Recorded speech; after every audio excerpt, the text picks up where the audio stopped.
Hebreus, capítulo 10. A lei traz apenas uma sombra dos benefícios que hão de vir e não a sua realidade.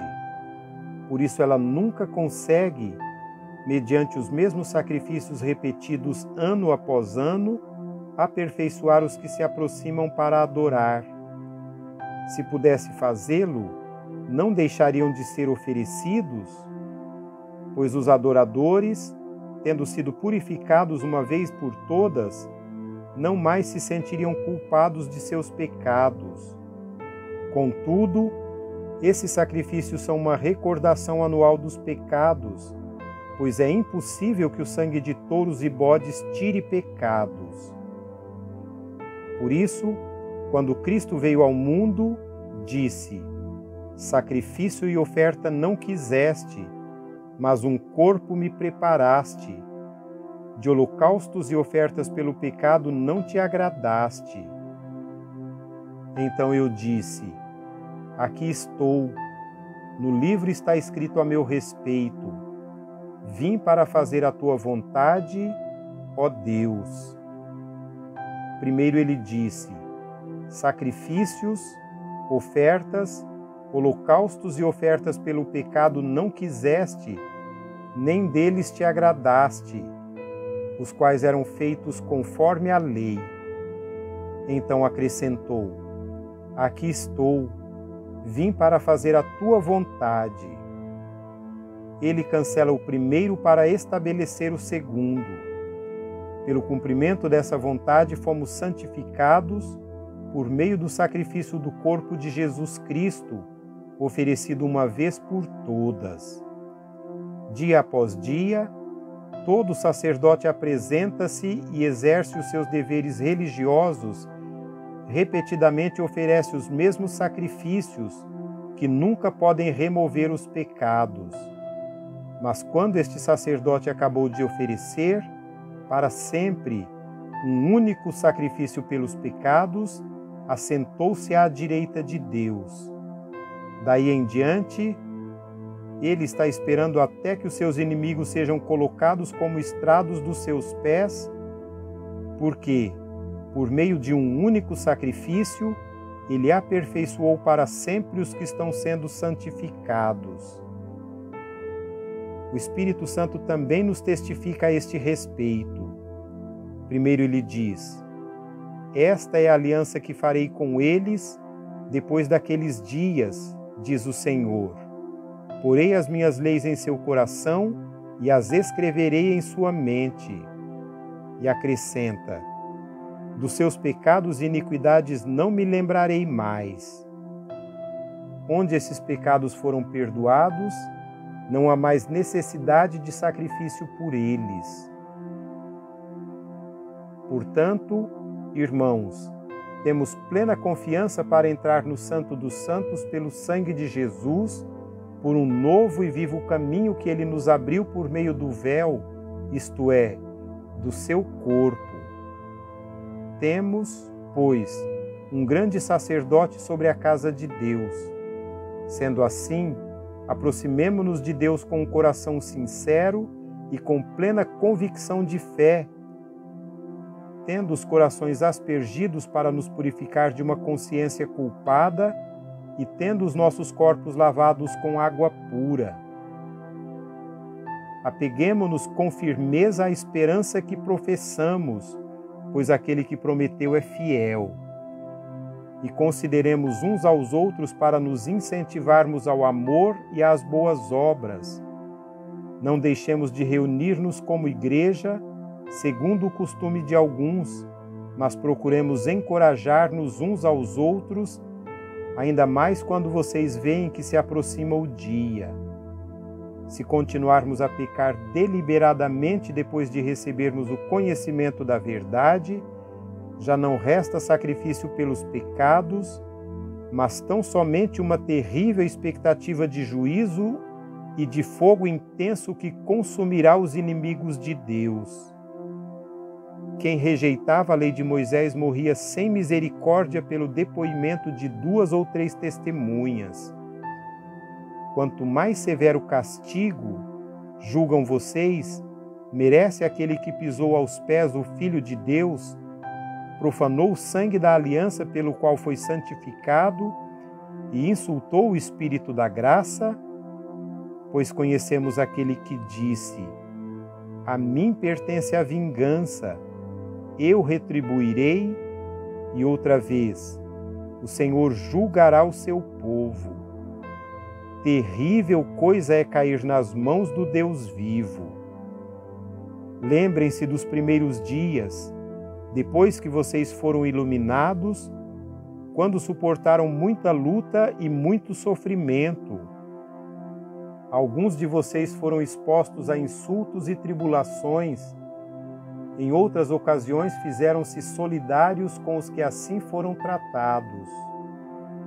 Vocês se compadeceram dos que estavam na prisão e aceitaram alegremente o confisco dos seus próprios bens, pois sabiam que possuíam bens superiores e permanentes.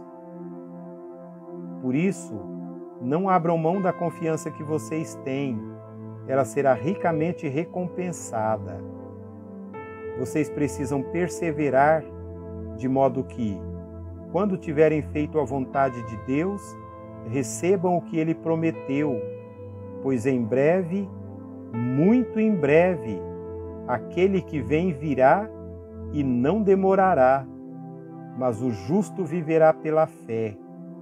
E, se retroceder, não me agradarei dele.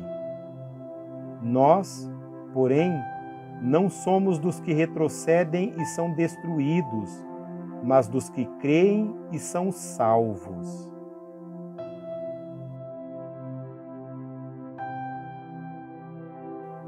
Capítulo 11. Ora, a fé é a certeza daquilo que esperamos e a prova das coisas que não vemos, pois foi por meio dela que os antigos receberam bom testemunho. Pela fé entendemos que o universo foi formado pela palavra de Deus, de modo que aquilo que se vê não foi feito do que é visível. Pela fé, Abel ofereceu a Deus sacrifício superior ao de Caim. Pela fé, ele foi reconhecido como justo quando Deus aprovou as suas ofertas. Embora esteja morto, por meio da fé ainda fala. Pela fé, Enoque foi arrebatado, de modo que não experimentou a morte e já não foi encontrado, porque Deus o havia arrebatado. Pois antes de ser arrebatado, recebeu testemunho de que tinha agradado a Deus. Sem fé é impossível agradar a Deus, pois quem dele se aproxima precisa crer que ele existe e que recompensa aqueles que o buscam. Pela fé, Noé, quando avisado a respeito de coisas que ainda não se viam, movido por santo temor, construiu uma arca para salvar sua família.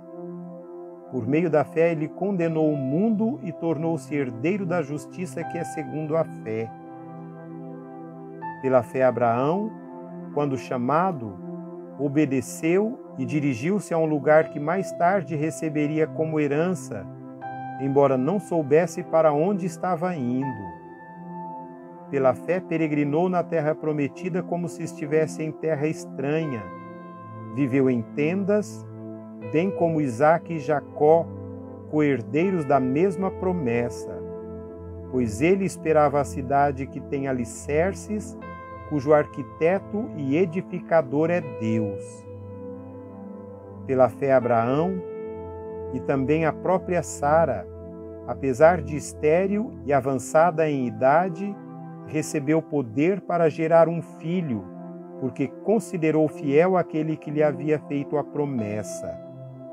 Assim, daquele homem já sem vitalidade, originaram-se descendentes tão numerosos como as estrelas do céu e tão incontáveis como a areia da praia do mar. Todos estes viveram pela fé e morreram sem receber o que tinha sido prometido.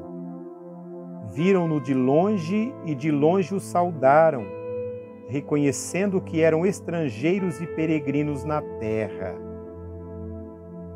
Os que assim falam mostram que estão buscando uma pátria. Se estivessem pensando naquela de onde saíram, teriam oportunidade de voltar. Em vez disso, esperavam uma pátria melhor, isto é, a pátria celestial. Por essa razão, Deus não se envergonha de ser chamado o Deus deles e lhes preparou uma cidade. Pela fé, Abraão, quando Deus o pôs à prova, ofereceu Isaque como sacrifício. Aquele que havia recebido as promessas estava a ponto de sacrificar o seu único filho, embora Deus lhe tivesse dito: por meio de Isaque, a sua descendência será considerada.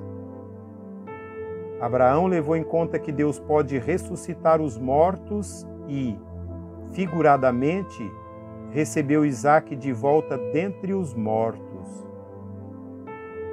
Pela fé, Isaque abençoou Jacó e Esaú com respeito ao futuro deles.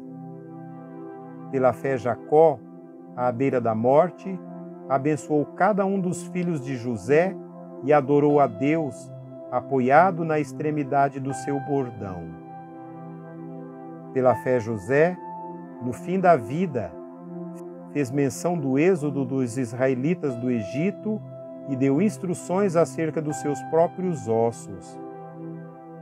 Pela fé, Moisés, recém-nascido, foi escondido durante 3 meses por seus pais, pois estes viram que ele não era uma criança comum e não temeram o decreto do rei.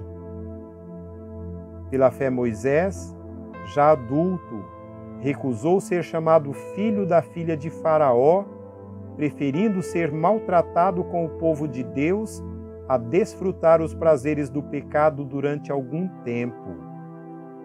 Por amor de Cristo, considerou sua desonra uma riqueza maior do que os tesouros do Egito, porque contemplava a sua recompensa. Pela fé saiu do Egito, não temendo a ira do rei, e perseverou, porque via aquele que é invisível. Pela fé celebrou a Páscoa e fez a aspersão do sangue, para que o destruidor não tocasse nos filhos mais velhos dos israelitas. Pela fé o povo atravessou o Mar Vermelho como em terra seca, mas, quando os egípcios tentaram fazê-lo, morreram afogados. Pela fé caíram os muros de Jericó, depois de serem rodeados durante 7 dias. Pela fé a prostituta Raabe, por ter acolhido os espiões, não foi morta com os que haviam sido desobedientes. Que mais direi? Não tenho tempo para falar de Gideão, Baraque, Sansão, Jefté, Davi, Samuel e os profetas, os quais pela fé conquistaram reinos, praticaram a justiça, alcançaram o cumprimento das promessas, fecharam a boca de leões, apagaram o poder do fogo e escaparam do fio da espada. Da fraqueza tiraram força, tornaram-se poderosos na batalha e puseram em fuga os exércitos estrangeiros. Houve mulheres que, pela ressurreição, tiveram de volta os seus mortos. Uns foram torturados e recusaram ser libertos para poderem alcançar uma ressurreição superior. Outros enfrentaram zombaria e açoites, outros ainda foram acorrentados e colocados na prisão, apedrejados, cerrados ao meio, postos à prova, mortos ao fio da espada. Andaram errantes, vestidos de peles de ovelhas e de cabras, necessitados, aflitos e maltratados. O mundo não era digno deles. Vagaram pelos desertos e montes, pelas cavernas e grutas. todos estes receberam bom testemunho por meio da fé. No entanto, nenhum deles recebeu o que havia sido prometido. Deus havia planejado algo melhor para nós, para que conosco fossem eles aperfeiçoados.